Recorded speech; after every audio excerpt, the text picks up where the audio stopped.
சீரியல்களின் full எபிசோடுகளை Sun டிவியில் ஒளிபரப்பான உடனே எக்ஸ்க்ளூசிவாக சன் நெக்ஸ்டில் மட்டும் ஃப்ரீயா பாருங்கள்.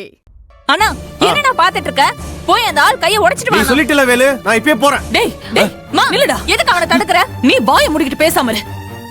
மா வழி விடுங்கம்மா. ஏய் என்ன உனக்கு புத்தி கித்தி கெட்டு போச்சா? நீ அடிக்க கிளம்பிட்டு இருக்க. யாரடா அடிக்க போற? உன் பெரிய பாவியா? அவர் அடிக்கிறதுக்கு முன்னாடி என்ன அடிச்சு முதல்ல கொன்னுட்டு போடா. ஏய் மேகல, என் வீடேறி வந்து என்ன அடிப்ப கொன்றுவேன்னு மிரட்டிட்டு போறான். அவன் சட்டைய பிடிச்சு என் புருஷனை எப்படிடா இப்படிலாம் கேட்பேன்னு கேட்க துப்புல உனக்கு? என் பையனை வழிமறிச்சு பேசிட்டு இருக்க. இப்போ உனக்கும் சேர்த்து நான் சொல்றேன், அந்த பிரபு பையனுக்கு எப்படி கல்யாணம் பண்றாங்க நான் பாத்துறேன். வேணாங்க வேணாம். சாது மிரண்டா காடு கொள்ளாதுன்னு சொல்லுவாங்க. அந்த மாதிரி இது வரைக்கும் பெரிய மாமா இப்படி கோவப்பட்டு நான் பார்த்ததே இல்ல. அவர் இந்த அளவுக்கு கோவப்பட்டு பேசுறாருன்னா இதை இதோட விட்டுடுறது நல்லதுங்க. சொன்னா கேளுங்க. வீணா வில்லங்கத்தை வேலைக்கு வாங்கிடாதீங்க. தயவு செஞ்சு பிரபுவோட வாழ்க்கையில விளையாடிடாதீங்க. இதோட வாய முடிக்க, இல்லனா உன்னையும் கழுத்தை பிடிச்சு வெளியே தள்ளிடுவேன். நீயும் போய் அந்த ஒண்ணு இல்லாத குடும்பத்தோட ஒன்னா இருந்து சாவு.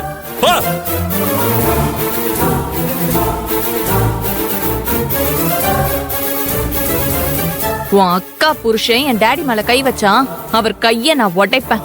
அந்த பிரபுக்கு கல்யாணம் நடக்குதா இல்ல வேற ஏதாவது நடக்குதான்னு நீயும் பெரிய பாவம் பாத்துக்கிட்டே இருங்க.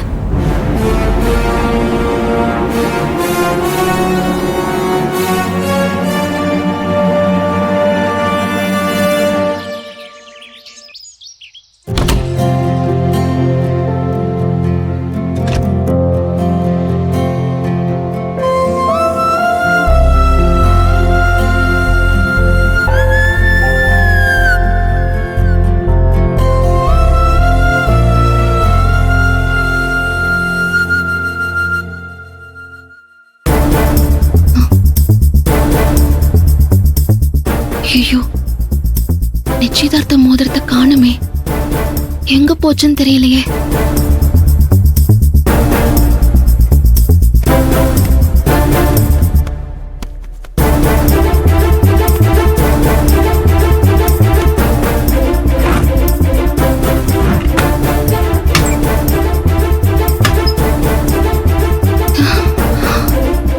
ஒருவேளை குளிக்கும் போது பாத்ரூம்ல விழுந்துருச்சா?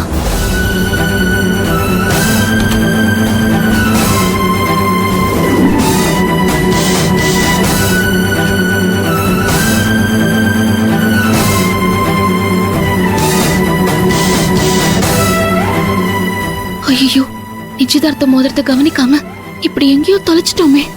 இப்ப என்ன பண்றது? அம்மாவுக்கு தெரிஞ்சா மோதிரம் காணாம போச்சுன்னு சொன்னா கூட நம்ப மாட்டாங்களே. யாருக்கு கழட்டி கொடுத்தன்னு அடி பின்னிடுவாங்க. கடவுளே, இப்ப நான் என்ன பண்ணுவேன்? மோதிரத்தை எங்கன்னு போய் தேடுவேன்?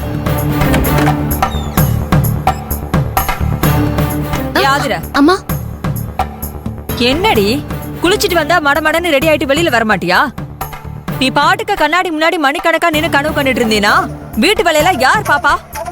வா வா சீக்கிரம். ஏய் வாடின்னு சொன்னேன், என்ன அப்படி நின்னுட்டு இருக்க? என்னாச்சு உனக்கு? ஒண்ணும் இல்லம்மா. இல்லையே, உன் மொழியே சரியில்லையே. என்னன்னு சொல்லு. என்னன்னு சொல்லு. எதையாவது தொலைச்சிட்டியா? இல்லம்மா. இப்ப நீ சொல்லல பொல்ல தட்டி கையில கொடுத்துருவேன். சொல்லடி.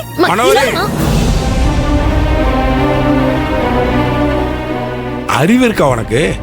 நிச்சயதார்த்தம் முடிஞ்ச பொண்ணு அடிக்க கை நீட்டுற. நிச்சயதார்த்தம் முடிஞ்சிருச்சுன்னா வீட்டு வேலை எதுவும் பார்க்க கூடாதுன்னு சட்டத்துல ஏதாவது எழுதிருக்கா? இவ இங்க எந்த வேலையுமே பார்க்காம இப்படி இருந்தான்னு வச்சுக்கோங்க, நாளைக்கு புருஷன் வீட்டுக்கு போய் எப்படி உடம்பு வளைச்சு வேலை செய்வா? அதுக்குதான் அதட்ன. அடிக்கிற மாதிரி சும்மா கை ஓங்குன. ஏன் எனக்கு அது கூட உரிமை இல்லையா? இனிமே உங்க அருமை பொண்ண நான் எதுவுமே சொல்லல, போதுமா? நில்லு. இன்னும் உங்களுக்கு என்ன பிரச்சனை? பிரச்சனை எல்லாம் ஒண்ணும் இல்ல. கல்யாண செலவுகளை பத்தி பேசுறதுக்கு நான் மாப்பிள்ளை வீட்டுக்கு போறேன், நீ வர்றியா? மாப்பிள்ளை வீட்டுக்கு போறேன், நீயும் வான்னு சொல்லாம நான் போறேன் நீ வரியான்னு கூப்பிடுறீங்க. அப்படின்னா நீ வர வேணா, நானே போய் பேசிட்டு வரேன்னு சொல்றதா தானே அர்த்தம்? இப்படி எல்லாத்துக்கும் குதர்க்கமா அர்த்தம் பண்ணிட்டு பேசினா ஒன்றும் பண்ண முடியாது. நீ வர்றியா வரலையா அவ்வளவுதான். நான் வரல. நீங்களே போய் பேசிட்டு வாங்க. அப்பா மாப்பிள்ளை வீட்டுக்கு தான் போறாரு. அப்பா கிட்ட மோதிரம் தொலைஞ்சு போன விஷயத்த சொல்லலாமா? இல்ல வேண்டாம். அப்பாவுக்கு தெரிஞ்ச அபசகுணமா தான் நினைப்பாரு. ஆனா இப்ப என்ன பண்றது? நாம வேற அவர்கிட்ட சண்டை போட்டுட்டோமே. ஏமாடி, நீ வரியாடாமா? வரேன்பா. சரிடாப்பா. ஏங்க, கல்யாணத்துக்கு முன்னாடி மாப்பிள்ளை வீட்டுக்கு இவளை கூட்டிட்டு போறது எனக்கு என்னமோ சரியா படல. மனோரே, நீ எந்த காலத்துல இருக்க? இப்பெல்லாம் கல்யாணம் முடியறதுக்கு முன்னாடியே மாப்பிள்ளை பொண்ணு வீட்டுக்கு போறதும் பொண்ணு மாப்பிள்ளை வீட்டுக்கு போறதும் சர்வசாதாரணமான விஷயமா போச்சு. நீ அதை போய் பெருசா பேசிட்டு இருக்க? நான் ஒண்ணு பேசலங்க. என்னமா பண்ணுங்க. எம்மாடி, நீ கிளம்படாமா, நம்ம போயிட்டு வருவோம். சரி.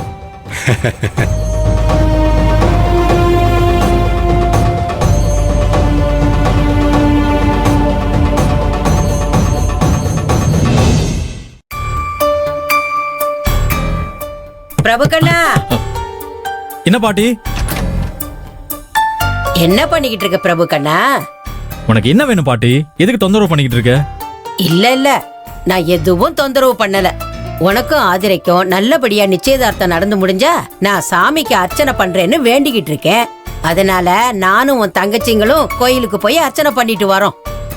சரி போயிட்டு வாங்க. உன் அப்பனும் வீட்ல இல்லப்பா, மளிகை சாமான் வாங்க கடைக்கு போயிருக்கான். அதனால வாசக்கதவை சும்மா சாத்தி வச்சுட்டு போறோம். நீ கொஞ்சம் பாத்துக்கிறியா? சரி. வரட்டுமா?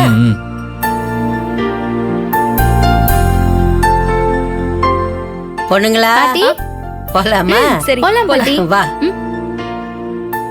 கதவை சாத்திட்டு வாடி. சரி பாட்டி. பாத்து பாட்டி.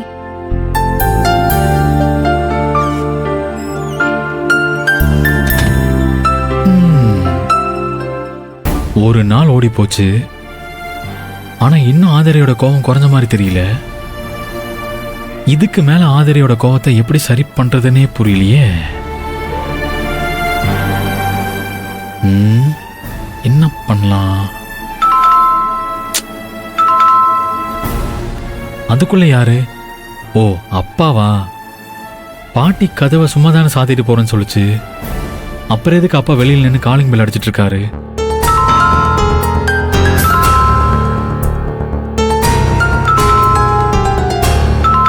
அடடா, கதவு சும்மா தானே சாத்திருக்கு. கதவை திறந்துட்டு உள்ள வர வேண்டியதானே?